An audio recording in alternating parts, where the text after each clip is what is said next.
What's going on, guys? CJ here, bringing you guys NFL Week 17 podcast. I'm actually gonna be doing it by myself this week. I know short week with the Christmas week going on and everything. I have actually some games I've already passed, so I definitely wanted to get this pod out to you guys by tomorrow at least. So what I'm going to do is I'm going to go down the list of the games and then I can give you guys a little bit of my insight on them and then also kind of like give you guys a little heads up on I know there's some sharp action on it. Doesn't mean obviously you guys know all the time when I say just because there's sharp action doesn't mean they're going to play it. I kind of stand by that all the time. So that's kind of just how I think in general. But let's get right to it, man. Some of the games I've already passed. Seahawks, Bears. I was actually on the Bears. Chiefs and Steelers already passed because I'm taping this early Friday morning. So Chiefs and Steelers passed, and so did the Ravens and the Texans. I was actually on every single one of those games with Pittsburgh on a teaser, which didn't come through teasering that over with the Ravens, and then we had the Ravens pretty decently sized, and then we had the Bears last night. We had the Bears, the +4.5, ugly ass game, but hey, at the end of the day, man, a cover is a cover, right? So let's get on to tomorrow's games. We're Chargers lane 5 at New England. I do know there's some sharp money that has come in on New England. New England has been playing better on the defensive end of football, and actually offensively they haven't been playing bad either. They gave Buffalo a run for their money in Buffalo last week. You got a West Coast team coming into the East Coast, which is New England. Tip for tat, I do just a little tip, a little nugget there for you guys. I do know that there's some sharp action that has come in on New England, like I said, but I don't know if that's just basically play the number or not. Because here's the thing: a lot of people like to just play the number, which it works sometimes, but I always factor in human element to my plays, no matter what. I am kind of leery of taking road favorites, but at the same time, I do know that some road favorites they hit, and you got to look at what's going to work out best for you in that specific game when it comes to human element, right? So sharp money on New England. Sharp money came in around New England at the +6.5. I think lines dipped to 4.5 or 5. I don't know if there's really any value in that sense for sharp value, but I've done a little due diligence in that game, been checking it out myself. I don't know if New England's gonna be able to put up a lot of points against the Chargers, but that will remain to be seen tomorrow. Next game, Bengals and Broncos. Bengals at home against the Broncos. Bengals lane 3 at home. One sec. Had to get a little water refresh right now, but Bengals lane 3 at home against the Broncos. T Higgins might play, might not play, not sure. Um, they're still waiting on news for that one, but Broncos 10 days rest. Excuse me. Broncos 9 days rest. They played last Thursday against Chargers. Same thing with the Chargers. Chargers 9 days rest against New England because they played last Thursday against each other. Just a little heads up for you guys. But I do think that the Bengals at home need this win to keep their playoff hopes alive, but also do the Broncos, right? It's all going to come down to me if Bo Nix can really get it going in Cincinnati against a little bit of a weaker defense. However, Lou Anarumo's defense in Cincinnati has been playing a lot better. I think that the line being -3 tells me a lot about what Vegas thinks about this game. They think it's going to be a close game. Um, they don't think anybody's going to run away with it. However, in my opinion, uh, just looking at the game in general, I can see this being a down to the wire game with 3. It's tough to see where the real value is because I think the line is about right. So line is about right in this Bronco and Bengal game. I don't think there's value, like I said, on either side of it. But that's just my take on that. If T. Higgins plays, even if he plays, I wouldn't say there's going to be massive value there either. It's just one of those games where it might come down to whoever has the ball at the end, right? Whoever needs to make that last stop. And which defense do you trust more? Do you trust the Broncos defense or do you trust the Bengals defense to make that last stop? So next game, Cardinals, Rams. Cardinals going to the Rams. They have nothing to play for. The Rams have everything to play for. They're still in the race for the division. Rams lane 6.5 at home. Initially, I had some sharp money came in on Arizona, but then another group of sharps have taken that Los Angeles Rams number up. This game to me is just going to be like, how much does Arizona want to kind of like, I guess, spoil the Rams NFC West title? hopes, right? Because the Rams need to win in order for them to take the division. But you also have to remember the Rams got annihilated in Arizona at the beginning of the year. I'm talking like Arizona put it to them. That was the Marvin Harrison Jr. game with Kyler Murray, where he had a bunch of touchdowns and yards, and then they went extinct for the rest of the year. I mean, he's still there, but Kyler Murray did Kyler Murray things, and you don't know if he's going to go to the Rams with that lane 6.5 in LA. I don't know. It's going to be a tight one, in my opinion. 6.5 tells me that Vegas believes that the Rams should blow them out. And the Rams might remember when the Cardinals blew them out, and that's ammunition for them to just want to go in and play harder, right? But we'll definitely have to wait and see how that happens, and wait and see how that's going to go tomorrow. You might be listening as of technically today, but like I said, I'm recording on Friday. I just feel like the value in the game is really on the Cardinals, right? With being a divisional game and all too. But are they just going to kind of lay down, or the Rams are going to kind of put it to them because they remember how bad they beat them earlier in the year? That will be remain to be seen. Technically, the value is on the Cardinals. Early sharp money, like I said, came in on the Cardinals, and some other sharp steamed it the other way, going to the Rams at the -6.5. So that's your slate for tomorrow. Let's go with the Sunday slate. That's a couple shit games, to be honest with you guys, as I'm looking at this slate here. We got the Colts at New York. Colts late 7.5. Anthony Richardson might play. The Giants don't have a quarterback. The Giants are just bad. They're all bad, man. They're vying for that number one pick, and they need a quarterback. When teams like this are playing and they seem to be tanking, in my opinion, downward. Because if the Giants keep losing, they're going to get that number one pick, right? The quarterback position's bad. They're all bad over there. Dable needs to get fired over there, in my opinion. But Colts lane 7.5 tells me that Las Vegas. It doesn't really tell me Vegas thinks the Colts are going to win. It also tells me that Vegas thinks the public thinks the Giants suck, which they're right. I think they suck. But that's a fucking tough game. Technically, there's value on the Giants at the +7. That's like a big technicality thing because I mean, the Giants are just so bad. Like, I don't see the Giants really. I don't know. I mean, maybe they might come out with a little bit of heart, like I said, but at this point in time, like they want to get that number one pick too. But are you willing to lay that 7.5 on the Colts? It's tough. It's really tough to really be comfortable taking that on the road. Who knows how many people are going to be at the game? You can't really count home field advantage in this one. So technicality wise, sure, there's a little bit of sharp action on the Giants that number, but initially, had that number been 2.5, I think that with Anthony Richardson 100% healthy, I'm sure that the Colts would have had some sharp action on anything under three. Just simple fact, the Giants need to lose out to get a quarterback. So that is, that's how I'm seeing that game. It's an ugly fucking game, kind of like Seahawks Bears. But this one might have some more scoring. We'll see. That'll remain to be seen, right? Um, Next game on the board, we're gonna go to Raiders Saints. Raiders lane 1.5. Aiden McConnell's back.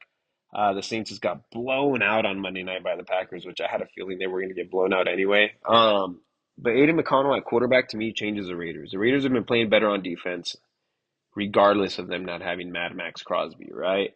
I just don't think much of Spencer Rattler. However, they will be playing in that dome in New Orleans. So who knows what's going to happen? Realistically, who knows what's going to happen in that game? I do think that the Raiders technically are the spot here. There's sharp action on the Raiders from what I've heard, from what I've seen, and it's all going to come down to, do you trust the Raiders Pierce going into New Orleans and beating them in that dome? Also, this line is also inflicted because the Saints has got beat pretty bad on Monday night. So obviously nobody wants any part of the Saints right now, right? But they got beat to a good Packer team, man. A Packer team that I believe can make a run to the Super Bowl.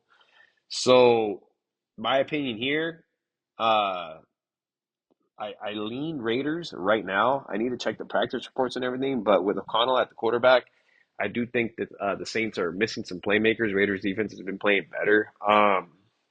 I do think that they're a better spot in this situation. I do agree with some of the sharp action on that. Doesn't mean that I'm going to roll on it. Like I said, you guys know me. I'm very, very particular, very selective in the games that I play. So I will. I'll see. But value here, to me, you can say there's not too much value. I think the line's about right in terms of the value.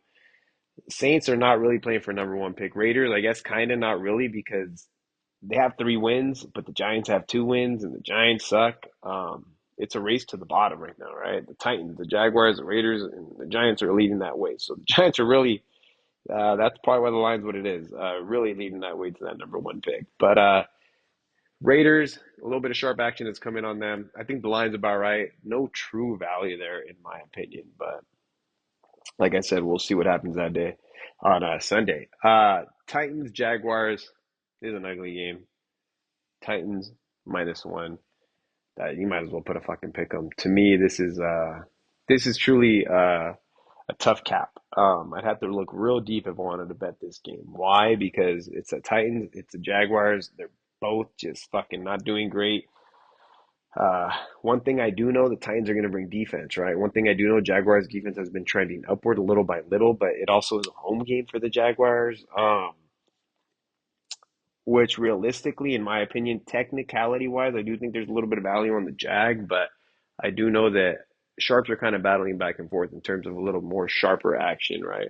Sharper action might be a little more on the Titans and going backward on the Jaguars, but yeah, a tough game. I'd really have to look at some stuff in there and see who's healthier on defense, on offense, before really laying some money on a game like that. I think the line, like I said, is just about right, other than slight mini value just because Jaguars are at home +1. It's strictly like number type shit. But next game, let's go. Bills and Jets. So the Buffalo Bills lay 9.5 against the New York Jets. Hmm. Buffalo almost, I mean, not really. They didn't almost lose to the Patriots, but they looked like they were beatable, right? And them looking like they're beatable to me is a big deal because that's a division game. And guess what? The Jets game is a division game. So the Bills lay 9.5 at home. They could also blow the Jets out. Um, One thing I want to say is the Jets are just, they beat themselves.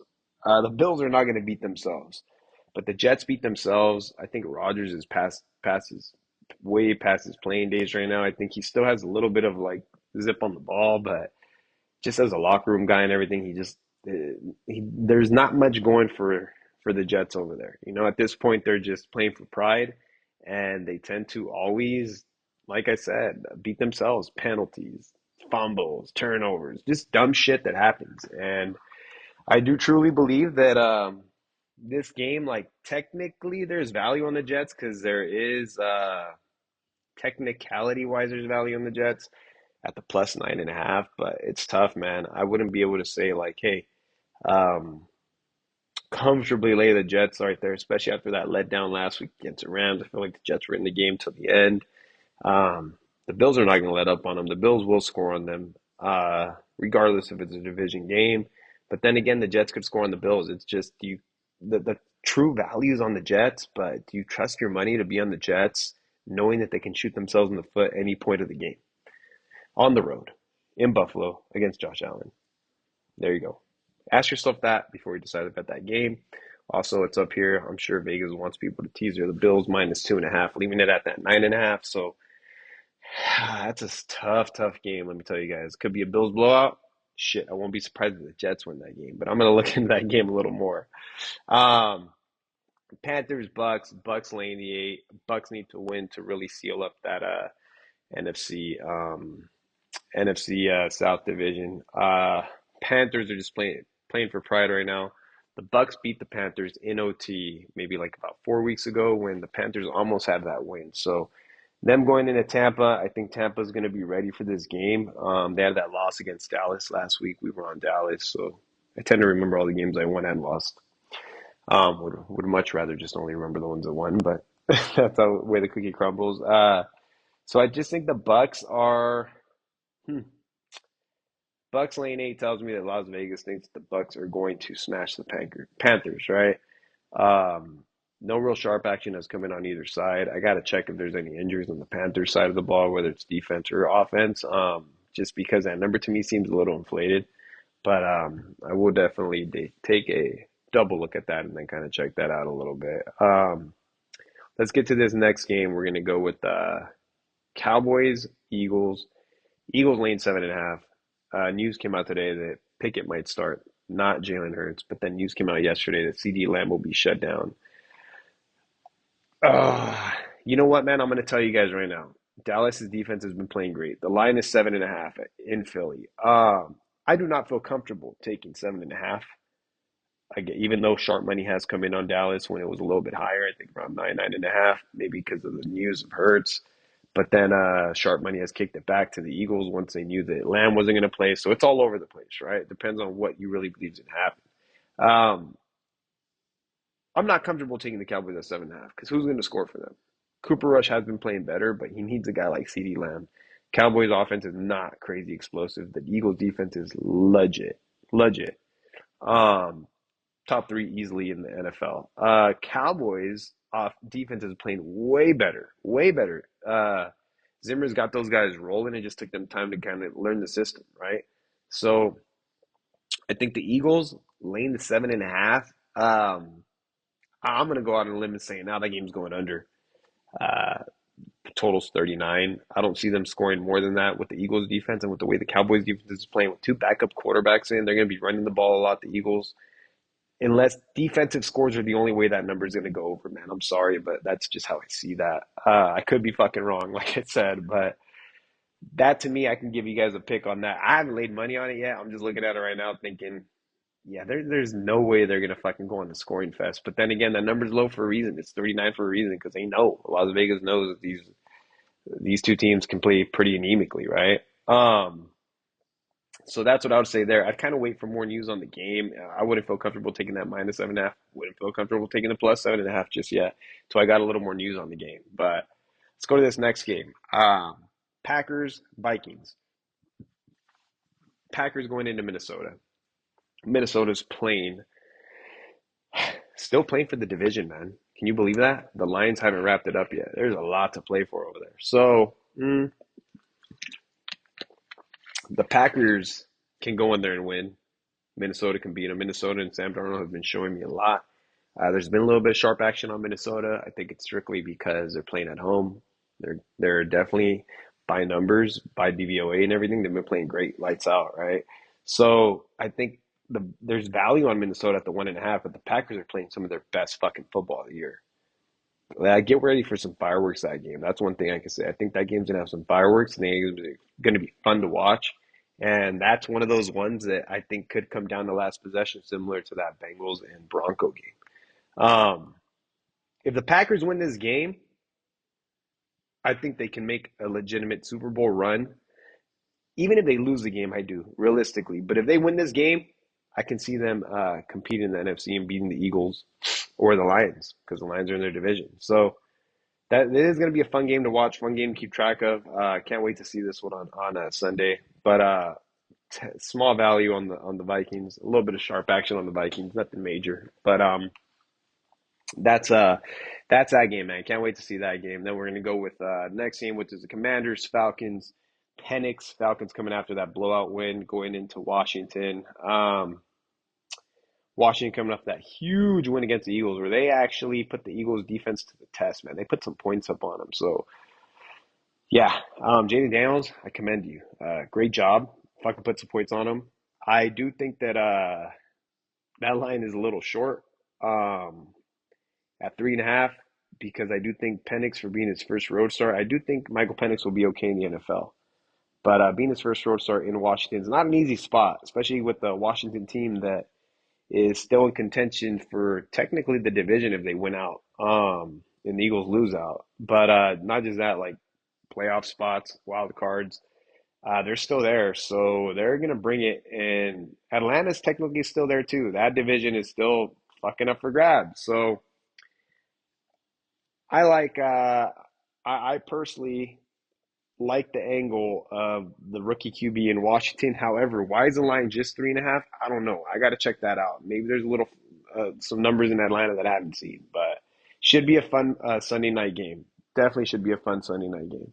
Now we're gonna go to the Monday nighter, man. I can't wait for this one. This one is San Francisco 49ers, my team, everybody knows, against the Detroit Lions. Lions lane 3.5 in San Fran. That's Man, I don't think the Niners are that bad. I just think they've ran into some unfortunate scheduling situations, especially with the snow in Buffalo.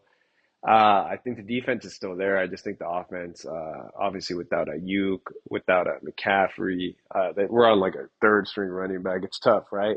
But against the Lions defense, it can't really play up to expectations just because they've lost a lot of pieces on defense.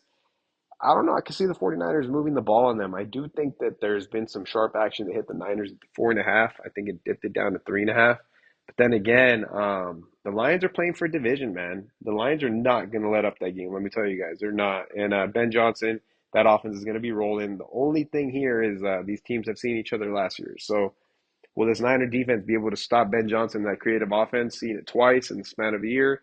The Lions defense, I don't think they have enough pieces to really like shut down completely the Niners offense, but I do think that they'll slow them down. Um, this should be a fun Monday night game. Looking forward to that one. But that's pretty much a slate. I know that some games already passed. I just want to get you guys a pot out and kind of break down some of the lines. But if anything, I can give you guys a pick on that Eagles Cowboys under. I don't see with those two quarterbacks, those key pieces going out, especially no CD. How are the Cowboys going to score? Eagles, I guess, can run the ball, but the Cowboys know that they want to run the ball. So that should be a very defensive battle, in my opinion. Other than that, man, I just wanted to break you guys down a quick pod. Um, Once in a while, I do get on here. Like if my buddy T doesn't isn't available, I just go ahead and get back on here and then still break down the lines for you, no matter what. Kind of like when I do when football's not around, because I do those by myself. But yeah, looking forward to it and looking forward to this weekend. We got one more weekend of football after this. Goal of the week, all the time. Goal of every day is to profit. We all know that's what it is. So discipline is key. I say it all the time. Let's get it. Don't be a Woody. You already know. You already know how it is. Remember, $1 win is better than $1 lost any day of the fucking week. A lot of times, what gets people is the greed. So be smart. Don't be a Woody. If anybody's looking for a package or anything, you can message me on IG at CJWin, CJWINNS, or Telegram is CJ Win Sports. You can check it out there. You can message me at CJWINNS there too. Website CJWINNS.com. CJWins.com. Any questions? Reach out to me. Help you out. Let's make it a profitable weekend, man. Let's get it, and hopefully this quick little pod on a line breakdown, and then where a little bit of the sharp movement kind of helped you guys out. You guys can kind of get a better angle of it or whatnot. But let's get it. Let's go. Hopefully you guys have a great weekend. Have a happy New Year, because I probably won't be able to get on another pod till middle of next week or a little after that because of New Year's. So let's get it and have a profitable weekend.